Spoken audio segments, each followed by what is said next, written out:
tetrahydrocannabinol, the substance, the chemical within this plant that provides the euphoric symptoms in human beings. So that's where our research has been on THC, What are the dangers of it? If you look at NIDA, National Institute of Drug Abuse's forum over the years, they were really focused on what does THC do? How can we get some information about THC and convince the American public that this drug needs attention in a negative way?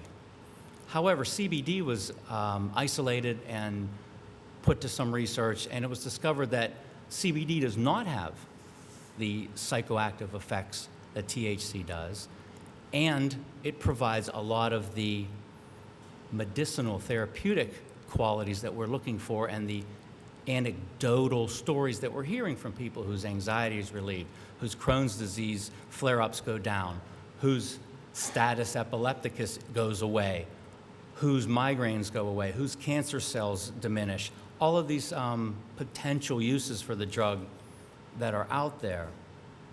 And on the flip side, the THC, which is the psychoactive component, has been manipulated by growers over the years within recreational and medicinal states to customize the type of plant they're looking for. In nature, 100 years ago or so, if we would have taken a naturally grown cannabis plant and were able to determine what was in it, we may have seen 4%, 5% THC at the most, maybe 1% cannabidiol, and a variety of other chemicals.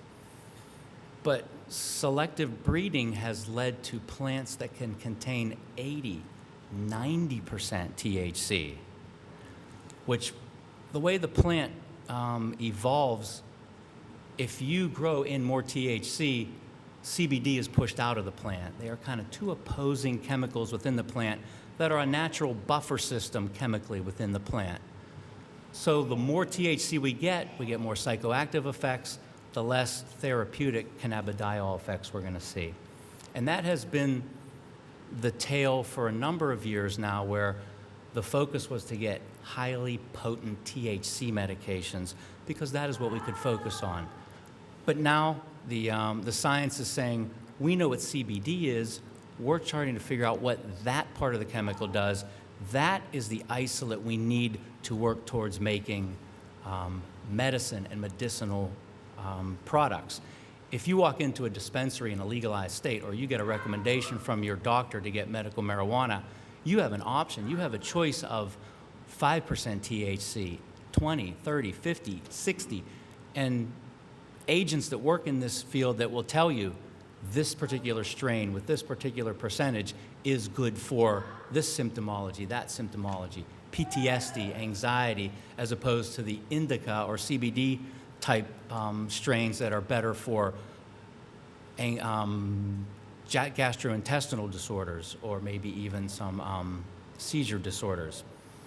So where we stand now, there is a manufacturer from Britain called GW Pharmaceuticals who has developed and marketed a drug called Sativex, S-A-T-I-V-E-X, in several countries outside the United States, and they are currently in phase 3 final clinical trials in the United States to promote this drug for spasticity due to multiple sclerosis. So they have standardized their product so that every plant they grow has a ratio of THC to CBD of 1:1. So that's the only way that the FDA is ever going to look at a product-based plant, as if every plant you grow under strict conditions through what a pharmaceutical manufacturer can do, can provide this standardized, every plant, same concentration. They are also putting out a liquid extract called Epidiolex, which is full concentration of CBD, which is going to be their version of the Charlotte's Web CBD made cannabis plant for seizure disorders. So we're looking at drugs now that are coming onto the market that utilize the specifics that we know about these potential chemicals. Just in closing, when I discuss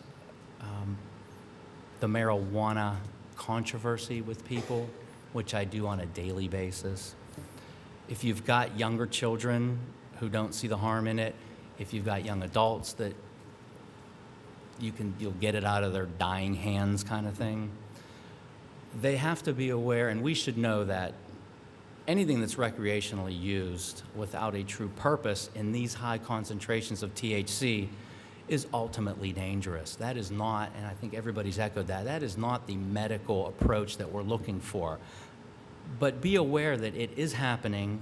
Now that some regulations federally have been loosened, there will be more research on this drug.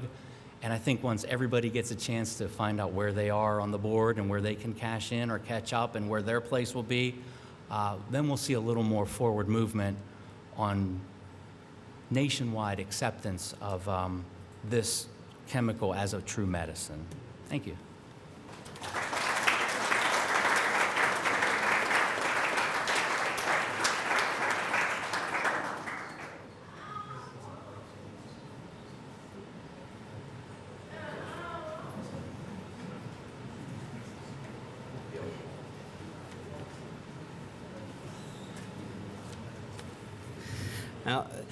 Thank you, Michael, for that very good medical and scientific information in relation to this topic. And I want, like one thing you pointed out about the complete ban on all of the different uses, because the senator and I were talking earlier today about one other use that's being discussed besides medical cannabis is industrial hemp, another product of the cannabis plant that State Representative Russ Diamond is discussing. So that's a topic for another day, but certainly it all comes back to in these discussions to the cannabis plant.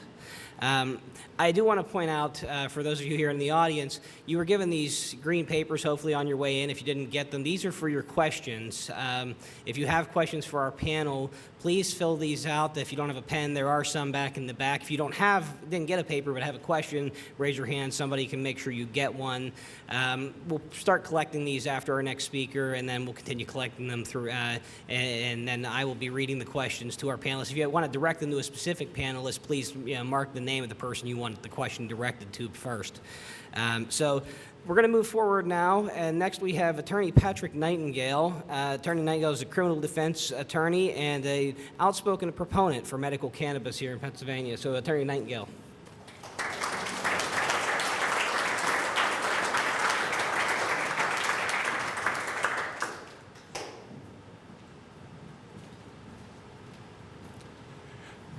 Thank you very much, ladies and gentlemen. I would like to thank you and express my sincere appreciation for this warm welcome here in Ellwood City and the interest that the community and the Ellwood City Chamber of Commerce has taken in this issue.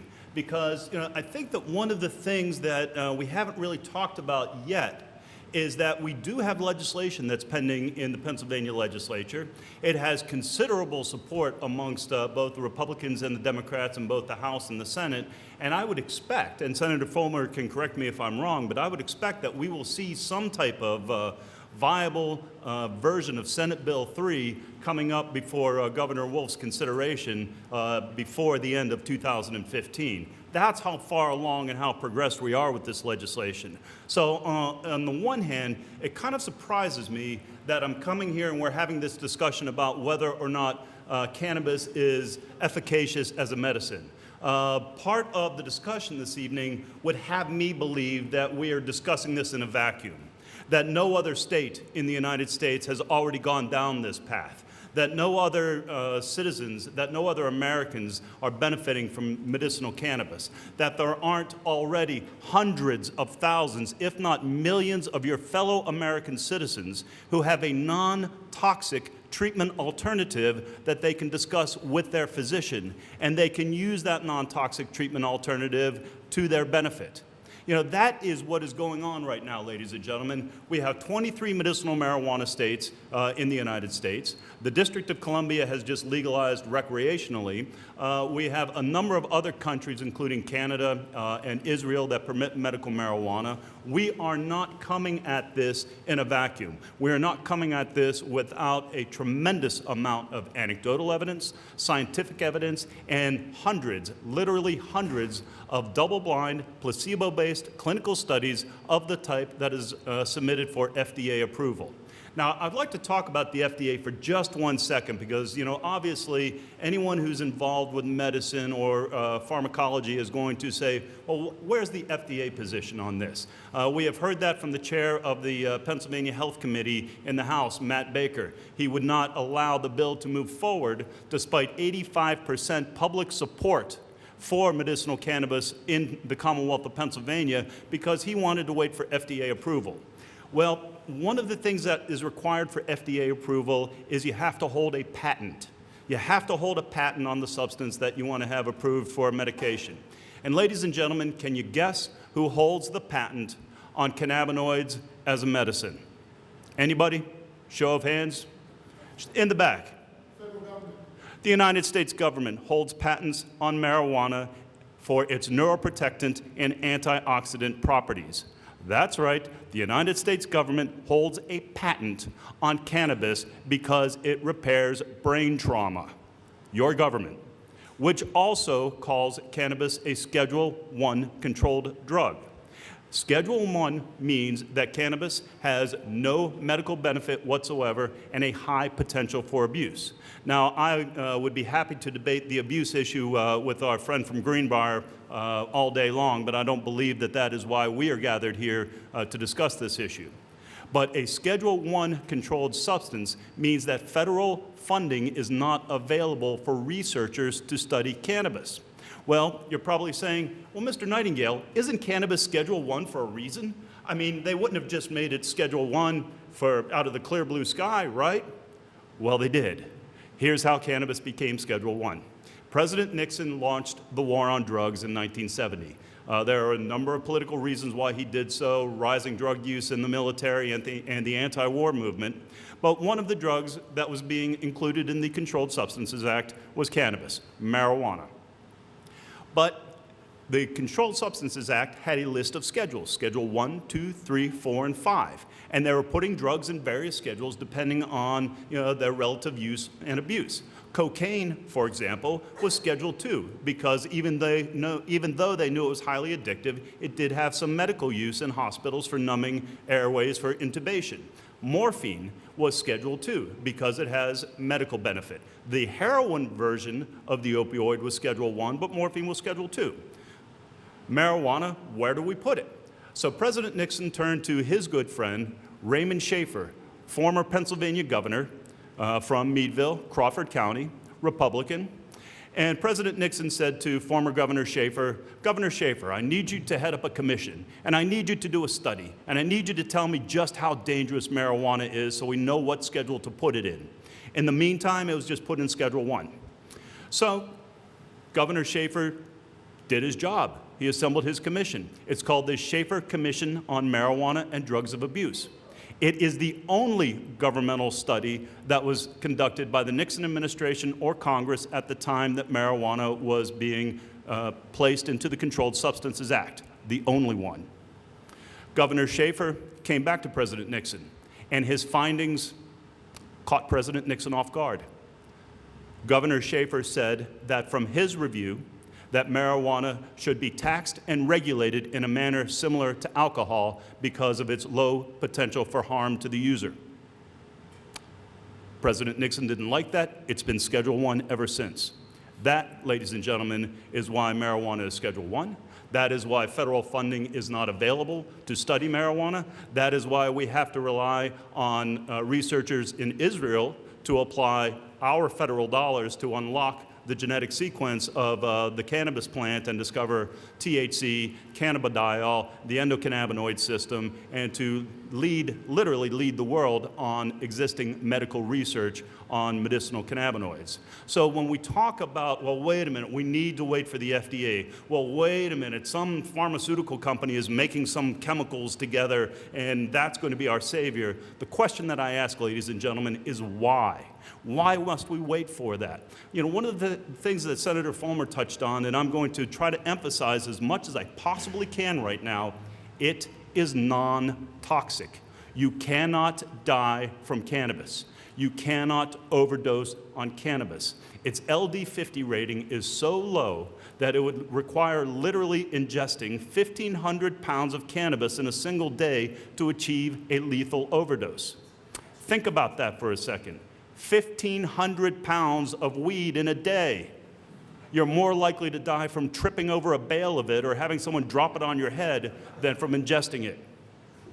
We are told we do not know the long-term effects of cannabis use. Ladies and gentlemen, last year, did you see Tommy Chong on Dancing with the Stars? Willie Nelson is headlining a concert in Cleveland this weekend at Nelson's Ledges Quarry all weekend long. The man is in his 80s and he's touring with a rock and roll band. We don't know the long-term effects of cannabis use? Well, let's look at some of the medicine. Let's look at some of the studies. It was once thought that cannabis destroyed brain cells, but as I already pointed out, the federal government holds a patent on it as a neuroprotectant, so it doesn't destroy brain cells. It does not lead to an increased risk in lung cancer, even among chronic smokers. That was a study that was retracted by Dr. Leonard Tashkent in the 1990s when he said, you know what, I was wrong when I drew this correlation with it. We've heard about the gateway drug effect. Well, if we're talking about medical marijuana, ladies and gentlemen, if we're talking about someone who is already utilizing harmful prescriptive opioids, if we're already talking about someone who's utilizing medications where the side effects can include heart attack, depression, suicidal ideations, nausea, vomiting, what are we worried about when we're talking about medicinal cannabis? And we're not talking about a free-for-all. You know, a lot of the fear-mongers out there, some in our own legislature say, well, you know what? In California, you can walk right into a doctor's office at the beach and tell them you have an ache in your toe or a hangnail, and they'll give you a marijuana prescription, and you're good to go. Well, you know what, ladies and gentlemen? That is not what we're talking about in Pennsylvania. That is not what Senate Bill 3 is talking about. That is not what the vast majority of medical marijuana programs in other states are doing. What they are doing is a regulated system where individuals grow, sell, and dispense to patients with real-time monitoring, with bona fide doctor-patient relationships, with medicines, medicinal cannabis that is subject to laboratory analysis. So contrary to what one of our speakers said, you know exactly what you're getting. And if your doctor recommends to you a high CBD strain, cannabidiol, which has been proven efficacious in clinical studies in the control of chronic neuropathic pain and seizure disorder, proven in clinical studies, real science, real medicine. If that's what your doctor recommends for you, then you will know going to a dispensary in a well-regulated system as would be created by Senate Bill 3 that the strain or the product that you're purchasing is exactly what you anticipate purchasing. But you know what, ladies and gentlemen?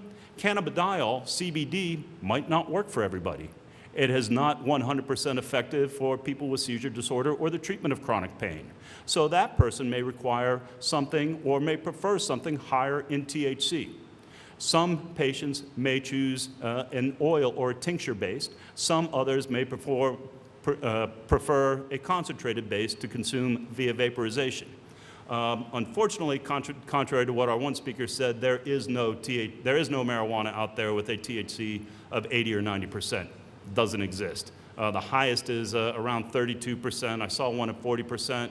However, oil extracts, the type of extracts that were used pharmacologically, medicinally throughout this country's history, and the type of extracts that are being used right now are necessarily very potent because they're medicinal extracts. So one would not, for example, consume a large quantity of an extracted oil if a physician recommends 1 or 2 drops under your tongue in the morning and 1 or 2 drops under your tongue in the evening.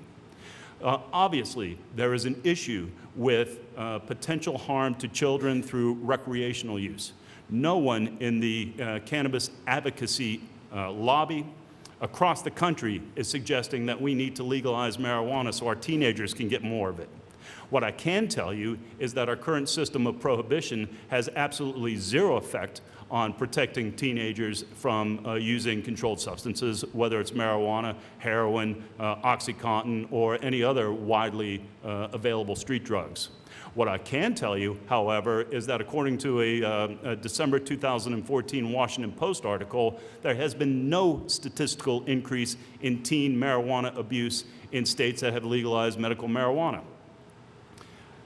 The Netherlands, famously in the early 1970s, decriminalized marijuana and, in fact, engages in marijuana tourism. Lots of people travel to the Netherlands to go to their famous coffee shops. The Dutch teen rate of marijuana use is half of that of the United States. So I would submit that if you start taking a look at the issue of whether or not prohibition has been effective in keeping our children from abusing drugs, think about this at the very least. In Denver, where it is 100% legal, full recreational, you can go to a store and get edibles, oils, concentrates, any wide variety of marijuana. Even in Denver, you have to show an ID to get in.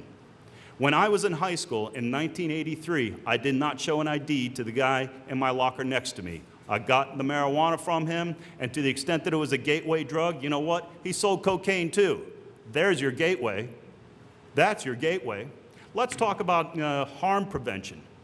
Do you know how many Pennsylvanians, how many of our college kids literally drink themselves to death accidentally every year? The ability to accidentally die from alcohol poisoning is real and prevalent. If you have a half-gallon of vodka in your home right now, you can go drink it and die. You can go to your medicine cabinet, take your Tylenol, and die. You can go, you can probably take enough mouthwash and die. But you could go to California, Colorado, Oregon, every dispensary you want, go into their inventory, eat as much of it as you possibly can, and you cannot die. It is non-toxic. So when we come back to the issue of